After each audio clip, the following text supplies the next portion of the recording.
পেঁয়াজ, রসুন, মরিচ, তেজপাতা একসাথে করলাম। শুকনা মরিচ, জিরা, গরম মশলা একসাথে করলাম, সেগুলোকে ভেজে নিলাম। ভেজে নেওয়ার পরে ওগুলো আলাদা করে রাখলাম। এরপরে আলুগুলো কেটে নিলাম। তারপরে শুকনা মরিচগুলো পাটায় বাটলাম।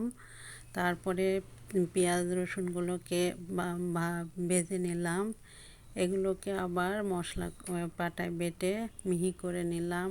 শুকনা মরিচগুলোকে গুঁড়া করলাম, সাথে বাদাম দিলাম, তারপর তেজপাতা, তেল দিলাম। তেলের মধ্যে মশলাগুলো দিলাম।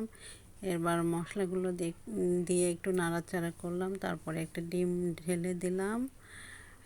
ডিম দিয়ে এটা ভুনা করে নিলাম আস্তে আস্তে জাল দিয়ে এটা।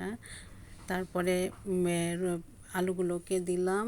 আলুগুলো দিয়ে নাড়াচাড়া করে সুন্দর একটা ভাজি তৈরি করলাম। এই ভাজি দিয়ে আপনি সিঙ্গারা বা এই যে ফরমা দিয়ে কোনো পিঠা তৈরি করতে পারেন। রুটি বানিয়ে তারপরে এই ধরনের একটা পিঠা তৈরি করতে পারেন। এটা খেতে অনেক টেস্ট হয়। এই যে আমি বানিয়ে দেখাচ্ছি। দেখুন, ফরমা দিয়ে রুটির সাথে ভাজিগুলো দিয়ে সুন্দর একটা রেসিপি তৈরি হয়ে যায়। এবং এটা তারপরে তেল দিয়ে ভাজবেন, কিন্তু এটা খেতে খুব সুস্বাদু হয়। আসসালামু আলাইকুম।